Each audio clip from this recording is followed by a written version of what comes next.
Hello friends, welcome to my channel Savita Tomar.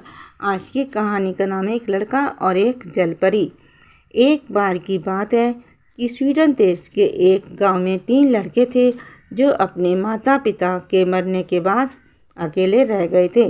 हालांकि उनके माता पिता उनके लिए कुछ ज़्यादा छोड़कर नहीं गए थे, पर फिर भी जो कुछ भी वे छोड़ गए थे, अगर वे उसको ठीक से बांट लेते तो वे उनके लिए काफ़ी था। पर बड़े वाले 2 भाई उसे बांटना नहीं चाहते थे। सबसे बड़े भाई ने रहने के लिए घर ले लिया और दूसरे भाई ने घर के अंदर का सारा सामान ले लिया। उन दोनों को जो कुछ पैसा मिला वे उन दोनों ने बांट लिया और उसके साथ में उनके पिता के पास जो ज़मीन का टुकड़ा था वे भी उन दोनों ने ले लिया और अपने छोटे भाई को उसे कुछ भी देने से मना कर दिया। इस तरह उन दोनों बेरहम भाइयों ने अपने सबसे छोटे भाई को अपने पिता की जायदाद से, उसके पैसे से, उसके घर से सबसे दूर कर दिया। तो उसने भाइयों से पूछा, तुम लोगों ने तो सब कुछ ले लिया, अब मैं कैसे रहूँगा? उसका सबसे बड़ा भाई बोला, तुम तो होशियार हो, लो इसको लो और इससे गुजारा करो। कहकर उसने घर के एक कोने पड़ा पाया एक रस्सा दरवाजे के बाहर फेंक दिया। छोटे भाई ने सोचा कि यह रस्सा तो बड़े काम की चीज़ है, सो उसने वह रस्सा उठाया और उसको लेकर वहाँ से चल दिया। चलते चलते वे एक जंगल में आया। वहाँ उसने उस रस्से के एक हिस्से को खोलकर उसकी कई छोटी रस्सियाँ बनाई। फिर उसने उनको एक ख़ास तरीके से जोड़कर एक छोटी रस्सी बनाई, एक बीच के साइज़ की रस्सी बनाई और एक लंबी रस्सी बनाई।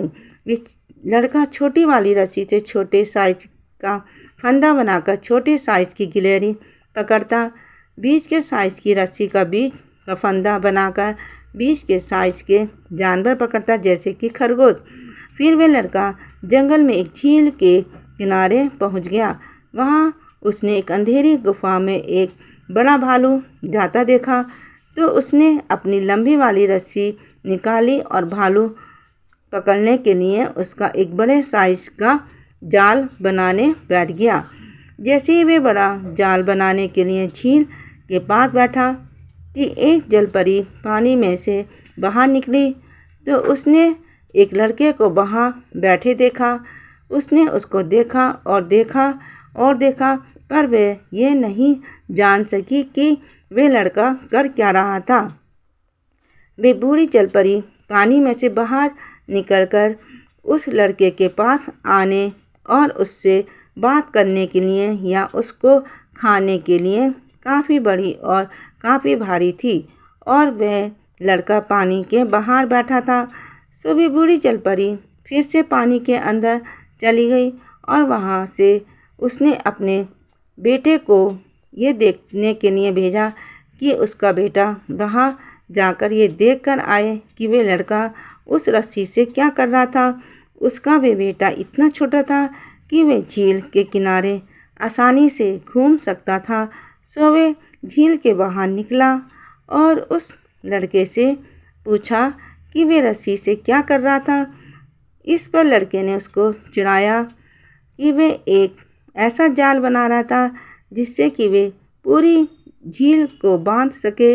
इससे फिर कोई ना तो उसकी इजाज़त के बिना झील के अंदर जा सकेगा और ना ही उसकी इजाज़त के बिना झील के बाहर आ सकेगा। जलपरी का बेटा तुरंत ही झील में वापस चला गया और जो कुछ उस लड़के ने उससे कहा था अपने पिता को जाकर बताया।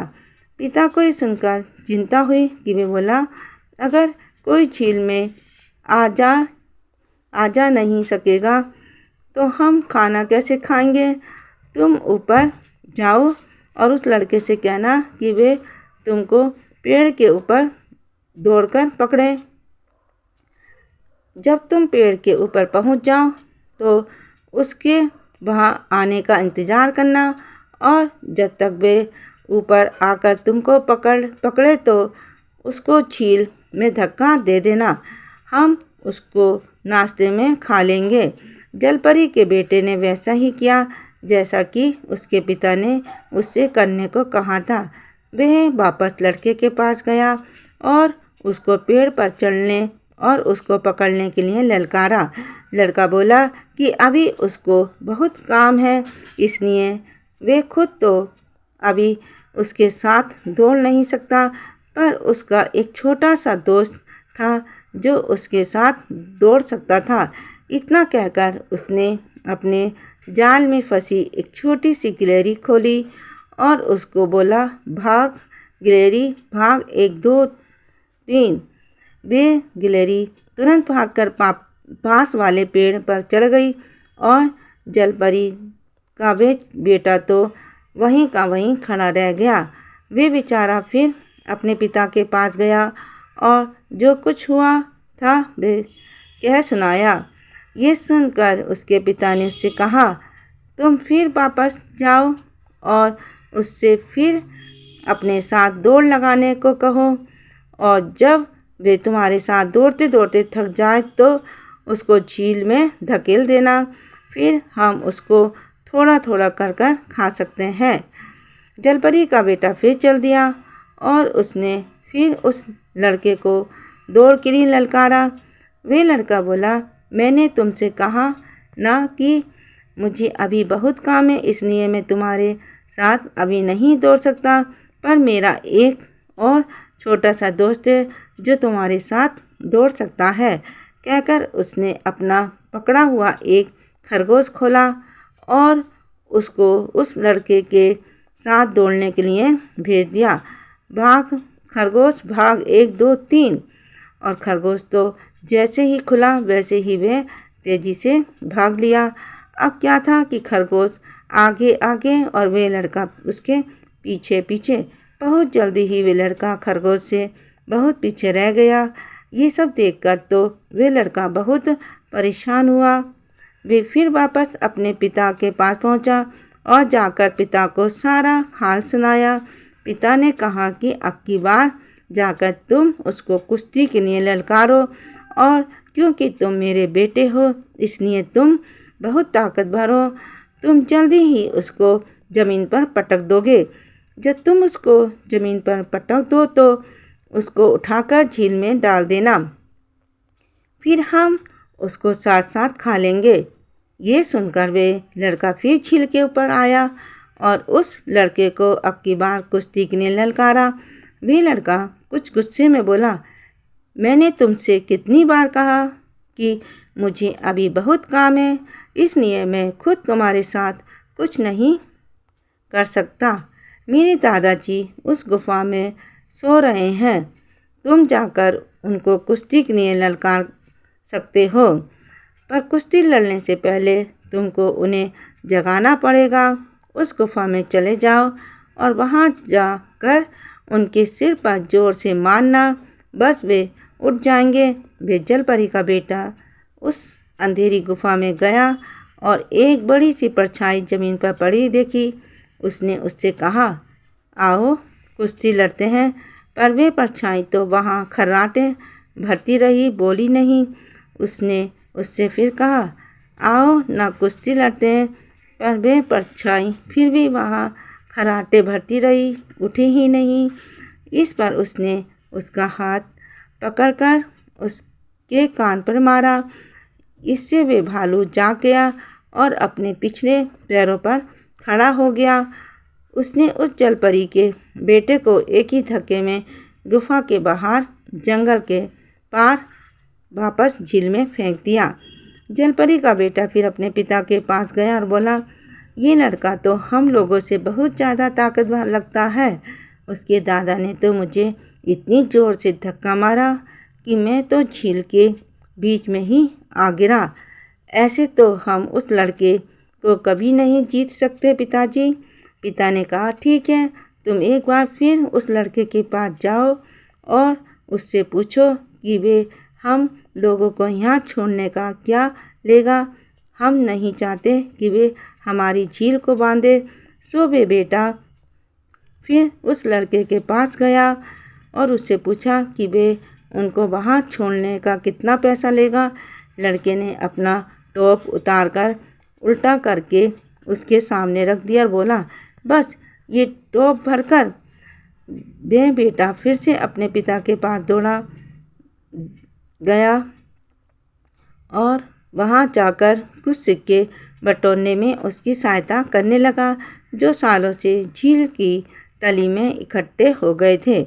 इधर जब जलपरी का बेटा चला गया तब उस लड़के ने अपने टॉप में एक छेद कर लिया और उस टॉप को एक गहरे गड्ढे के ऊपर रख दिया।